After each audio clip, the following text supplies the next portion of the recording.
Duo Spider 25 with no legendaries while leveling up 3 food champs.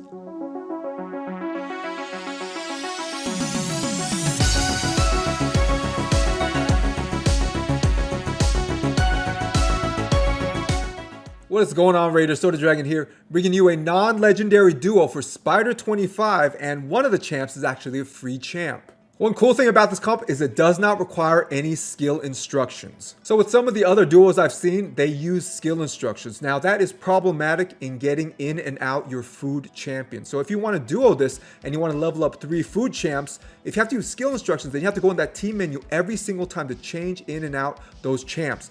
This team does not require any skill instructions. So it's really easy to put in those food champs and take them out. And here is our team, guys. So first up is our AoE HP burner, Akoth the Seared, which everybody can get in the normal Doom Tower by beating those secret rooms. And next up here is Achak the Wendarin, which you do have to pull from shards. So who is replaceable on this team? Probably Akoth. I don't think Achak is replaceable. So guys, it should be pretty obvious, but this is an end game build. If you're early game, you should not even attempt this. Remember, what we're doing is we're beating the hardest Spider's Den with only 2 characters, none of which are legendaries. So yeah, it's going to require some end game gear. And remember guys, when you're trying to multitask with dungeons, it's always going to take longer. There's no way around it. So if we're trying to farm artifacts at the same time as leveling up food champs, yeah, it's going to take a while because we're not using as many DPS champs as we could. Now, if you want a fast run, I have a lot of videos out there for budget teams that will beat, Spider 25 in about a minute. But this is going to take about 3 to 4 minutes. Not really bad once you consider, once again, we are multitasking here. We're farming artifacts at the same time we're leveling up food champs. So I think this type of team will appeal to you guys out there that want to squeeze every last ounce of efficiency out of your energy. Now, even though this run is reliable, it is not 100%. And it's because of Achak here and his A3 Frostfire Gale. Notice this AoE freeze / HP burn here only has a 90% chance to land when booked. Even if you take the Fearsome Presence Mastery, that only brings it up to 95% chance to freeze. And the less spiderlings that are frozen, the less turn meter boost Achak and Akoth get.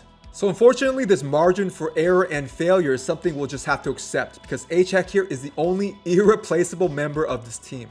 That being said, this team is pretty reliable. So here's how complicated things would get if we had to use skill instructions. Now we don't, but I'm just showing you guys. So we'd have to go into team setup here. We'd have to look for our team. We'd have to input our chickens in, whoever they are, scroll all the way down, put our chickens in, click here.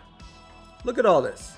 Look at all that. That's too much. For this team, since there are no skill instructions, you just input your chickens and you press start. That is it.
Onto everyone's gear stats and masteries, starting with Achak the Windarin. So I have him geared in 2 speed sets and a perception set. Onto his total stats. So I have his HP at 56,000, I have the attack at 2,000, defense 3,000, speed 272, crit rate 49%, crit damage 82%, resist 186, and accuracy 233. For this team comp, you are going to have the A2 and the A3 booked out.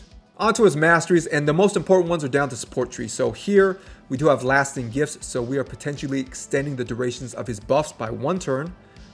And here we have Spirit Haste, so when people die like your food champs, right, then he's going to get a speed boost. And lastly here, we have Oppressors. So the more debuffs that Achak throws out, in particular his freeze, the faster his turn meter fills. So what are the main ideas behind this Achak build? Well, firstly, he has to be really fast. Secondly, he has to have enough accuracy to land his AoE freeze. And lastly, he has to have enough HP and defense to take those AoEs from the main spider. The spiderlings won't be attacking him that much, but that main spider will. So make sure you have enough HP and defense to take those AoEs from that main spider. Alright guys, next up is our free champ here, Akoth the Seared. So how have I geared him? I have him in 2 immortal sets and a speed set. Onto his total stats. So I have his HP at 72,000, I have the attack at 1700, defense 3400, speed 243, crit rate 21%, crit damage 86%, resist 322, and accuracy 217. Now guys, you might want to experiment with the resist stat here, because some runs, man, those spiderlings barely attack Akoth, and that's what the resist is really for, to resist those poisons from the spiderlings.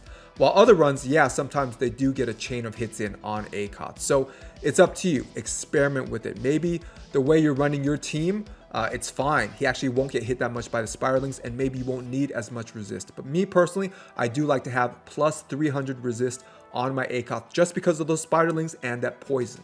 As far as books, it's really not required to book out your Akoth because his AoE HP burn is already on a 3-turn cooldown, so you cannot reduce it any further. But that being said, his shield here is actually pretty nice. So your runs are probably going to be more consistent if you book out this A3 here. So it's up to you. You can save the books, but if you need that extra help, that shield matters, then book out this A3. Onto his masteries, and just like Achak, the most important ones are down the support tree. So here, we do have Spirit Haste, so we are getting a speed boost when our food champs die off. Nextly, we have Master Hexer, so we are potentially extending the duration of those HP burns from 2 to 3 turns. Really nice. And lastly, we do have Eagle Eye here for plus 50 accuracy. So guys, what are the main ideas with this Akoth build? Well, firstly, he needs to be really fast in order to use his cooldown skills more frequently. Secondly, he has to have enough accuracy to land his AoE HP burn, which is really the main reason he's here. And lastly, you need enough HP defense and resist in order to not only tank the main spider's hits, but the spiderling's hits. This is your spiderling tank right here. That means he's going to need a lot more HP and defense than Achak, alright? Plus he needs that resist too for those spiderlings and their poisons. Now, as I mentioned, you can experiment with the resist number. If you find your Akoth is not getting hit that often, everything's going well for you, those freezes are going off in time, etc., then maybe you don't need as much resistance on your Akoth. Alright guys, that is it for today. So now you multitaskers out there have a way to not only farm Spider 25 for artifacts, but also level up food champs at the very same time. I hope this has been helpful. Thanks for watching, and if you guys haven't yet, like, subscribe, and share, turn on all notifications, stay safe, and I will see you guys in the next video.